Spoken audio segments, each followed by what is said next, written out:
Almost now, 1/4 of the population, human population in the reproductive age group, are dependent on fertility treatments, which was not so high 10 to 20 years before. When there is an abnormal sperm, it is your primary responsibility because your wife is dependent on you. She wants to make you become a genetic father, and vice versa.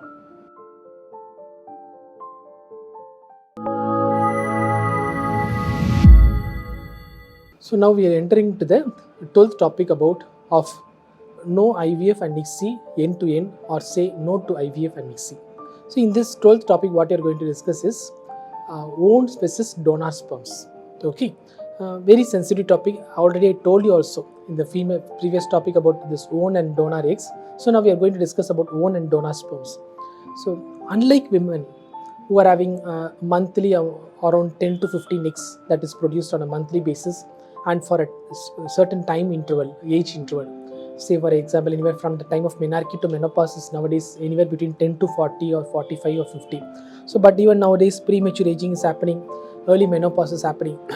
But what men is a problem is blessing in disguise. Have you heard of this word? That is for men, because there were the days in 1990s WHO has identified normal sperm count for men was 120 millions, but the same WHO in 2010 has declared that the normal sperm count is 15 millions. It's almost gone down by 1/10 of normal. So this is the fate of men in the modern world. So from 120 we have gone down to 15 millions. But the other hand, see the divine, it has given everything for us in abundance. For men to give a pregnancy for a woman, you need only one healthy sperm. But the universe and the divine has given everything in abundance for us, but still we have to utilize it, we have to use it, and we have to transform it. But what's happening here, we are now trying to deteriorating, declining it, and like almost now 1/4 of the population, human population in the reproductive age group, are dependent on fertility treatments, which was not so high 10 to 20 years before. But how this progress will happen? If this is going to worsen, almost most of the reproductive age group people will end up in artificial treatments. So this is a situation. So for men, I would suggest you, if there is a low sperm count, at least now you awake yourself. Now you become alert. Now you take a call. Why my health is deteriorating? What is that health? Fertility health. There are many healths in your body: physical health, mental health, social health, psychological health, emotional health. One among that health is fertility health. And the fertility health is deteriorating means your basic thing itself is being affected. So I would suggest you, when your sperm count is deteriorating, understand what is the reason. There are many factors. It can be some sort of negative habits, it can be some abnormal food habits, it can be some abnormal lifestyle, or inadequate sleep. So many factors are there. So we have to understand what is this that facilitating me from reducing my fertility health, and unless that is rectified, the treatment will not give the success. Imagine, I'll take a twist here and I'll make you understand this. Say for example, now the WHO has given the recommendation 15 million is normal sperm count, and we are coming across a male partner having 1 million sperm count. Even with that 1 million sperm count, he can undergo ICSI. But what happens is, we can choose the best sperm by high magnification. We can see an intact sperm with head, neck, tail and body, and a proper moving sperms. We can do a sperm DNA analysis with all these parameters. We are trying to pull out 10 best sperms for the available 10 eggs. Still sometimes we end up in negative pregnancy or a negative IVF. This is we have to understand. So now our quantity is going down and at least women, there are less chances to improve their quantity. They can work on quality, but men, they can work on both quantity and quality. You can get back to normal, because a woman can attain menopause. There is nothing like a term called andropause for men. As long as their life is there, they can get a semen and a sperms, and that is in abundance. Life is like that for a male.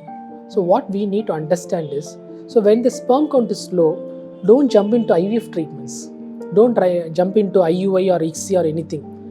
Make sure you understand what is the underlying reason for my abnormal sperm parameters, and try to take necessary measures and uncompromised. Always I'm trying to use these words and all, because it has to touch you deeply. Because if you don't do that uncompromised, even if you do a compromised and undergo the so-called ICSI treatments with all the technologies, say for example, some centers are now trying to tell, if your semen has low sperm DNA, the sperm DNA is very abnormal, very high sperm DNA fragmentation is very high, on the sperm count is low, or you have a previous IVF failure with your own ejaculatory sperm, they are now recommending you to go through TISA and PISA.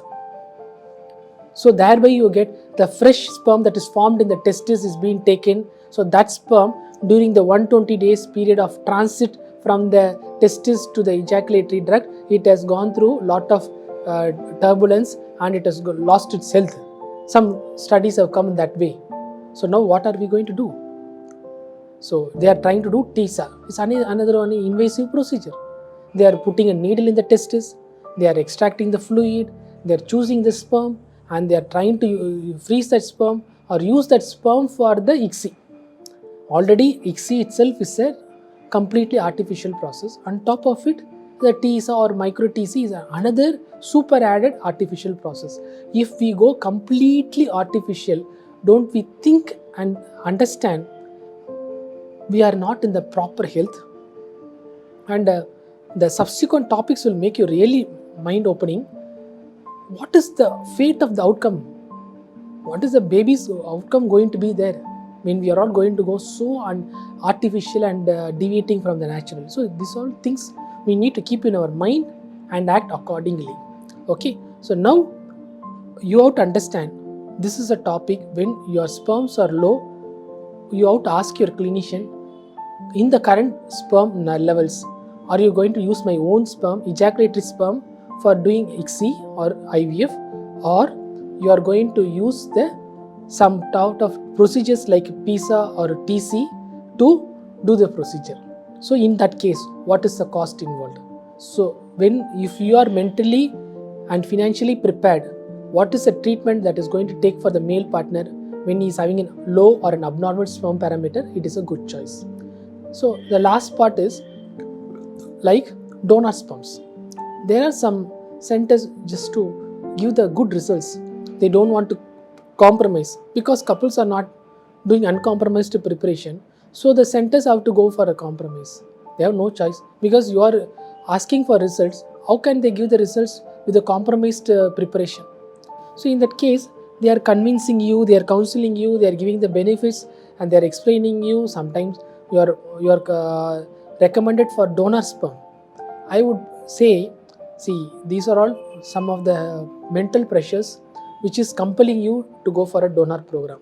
As far as male or a female partner, in my opinion, I would strongly recommend you give a genetic opportunity for your offspring, because going through a shortcut or going through a donor program and achieving a pregnancy for the sake of a society and a community or for your friends and relatives is in no way a real worthwhile process and investment. So it is my views and opinion, and it may be a gentle. Most of the couples will try to accept this and think it over and try to come out of this problem by proper workup, screening, evaluation, medications, lifestyle. Don't do only one thing. You have to do everything. When there is an abnormal sperm, it is your primary responsibility, because your wife is dependent on you. She wants to make you become a genetic father, and vice versa.